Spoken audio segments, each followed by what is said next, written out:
Hey everybody, welcome back. I know it's been a while. I know. I've posted one video in the past 3 weeks, I think. But why is that? Have I been lazy? Was I kidnapped? Well, the answer is slightly more boring than that.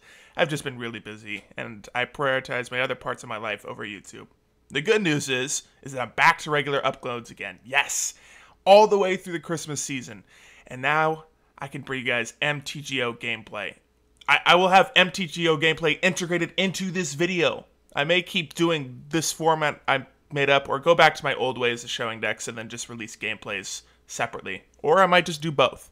Anyways, the deck I'm showing you today is Temur Prowess, a slight spin on Blue-Red Prowess I've made a few times on this channel. And this is a terrible transition, but if you want to buy this deck, make sure you check out flipsidegaming.com. They sponsor me, which is really nice, but also at the same time, if you want to use my promo code GREAT when checking out any over $10, you'll save 10% of that order. Okay, that's enough chitter-chatter. Let's get into this video. Well, Pro Tour Ixalan passed, and were there any new cool meta-breaking decks? Well, sort of. An Abzan token list along with a Blue-Black Scarab God control list made a splash, but the Pro Tour was mostly plagued with Temur Boring and Ramunap Red standard. Jokes aside, the meta has hardly shifted, which is a good thing for this deck since we have good matchups against Energy and Ramunap Red, surprisingly enough. This somehow brings me to the creatures, a very important part in most decks. Would you believe that?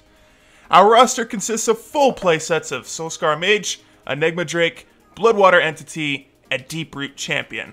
These are your standard quote-unquote prowess creatures in standard, and probably exactly what you'd expect in this deck. The best two creatures, at least for me in this deck, were Enigma Drake and Deeproot Champion. The ability to make these guys uncontrollably big is game-ending, and both potentially having over 4 toughness is huge right now in a meta where Lightning Strike and Abrade are huge pieces of removal. Okay, so we play Enigma Drake here in hopes that he doesn't have Glorybringer. Tap, tap, tap, play.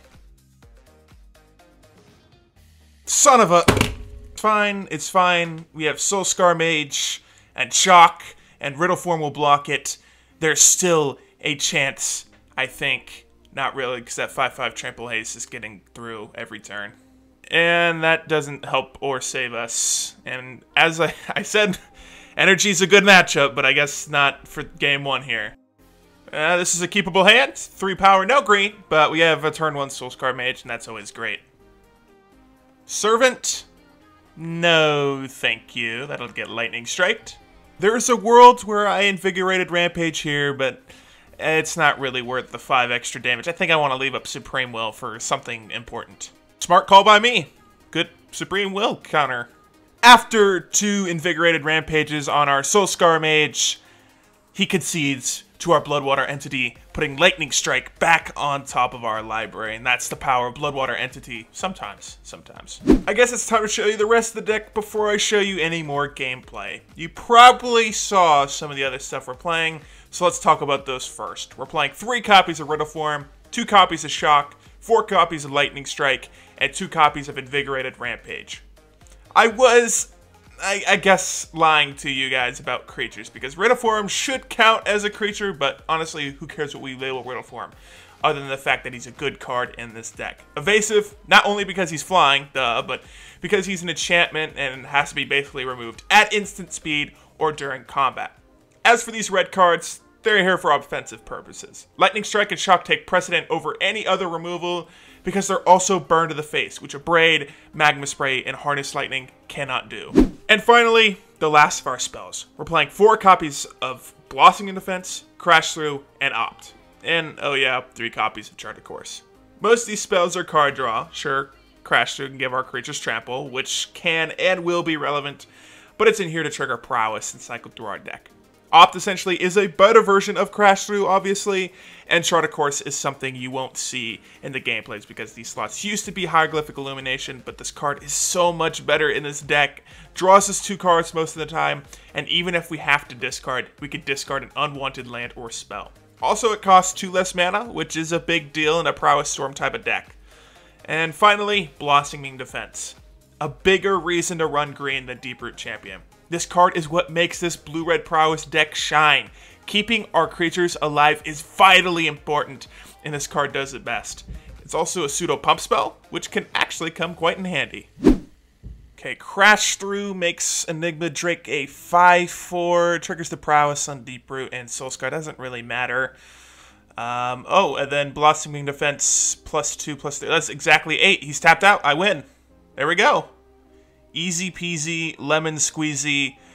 I put Blossoming Defense in here to give our guys hexproof, but if it's going to put in 2 extra damage and be like a little mini shock, that's fine by me. Here we go. Make the attack. Easy, simple, tap for green. Blossoming Defense makes it a 7/6, and then it goes to the graveyard, making it an 8/6. Exactly lethal, and we beat Temur Energy that's playing that bandit cat. Oh well. Yeah, easy win. We win 2-1 against Energy. On to the lands, and this is where the deck hurts, especially if you don't have the good dual lands like Spirebluff Canal, Rootbound Crag, or Botanical Sanctum. We're playing only 18 lands, which is the correct amount in my opinion. We play nothing over 3 mana, and playing anything more will give us a chance to flood out, and which is really bad in this deck. I play with the lands I'm showing you right now, and there's just way too many times the dual lands entering tapped ruined our tempo, or the fact we didn't have one of the 3 colors we needed. This problem happens less if, again, you can get those good dual lands I just mentioned. The glaring problem with this deck is the land base, so I do highly recommend spending a bit more money for those lands if you actually want to play this deck at your LGS or even with your friends. Finally, the sideboard. Just some pretty simple stuff. Some counter spells against our matchups against energy, midrange, and control decks. Then some removal for aggro decks in the forms of Magma Spray and Sweltering Suns. And finally, Life Goes On as a spell against Ramunap Red and Cryptic Serpent against midrange decks, specifically red ones that run Glorybringer or any deck that runs Scarab God. That's it for this deck, but before you leave, make sure to vote for next video's DeckTech. 5 choices for you up there, top right corner. Vote for which one you like, and you might see it in a few days. Also, subscribe to my channel if you haven't already. I'll be releasing some bonus gameplay tomorrow using this deck. Finally, I want to point out the fact that I only used 3 games against the same guy playing Energy as an example game. I have 2 more recorded for examples, but it was just so much easier to showcase the Energy matchup because it had all the plays I wanted to show you guys. And also, the flow of the video would have been a bit jankier if I showed 3 separate matches. Anyways, thanks for watching, guys. I hope you enjoy, and I'll see you hopefully tomorrow for that bonus gameplay.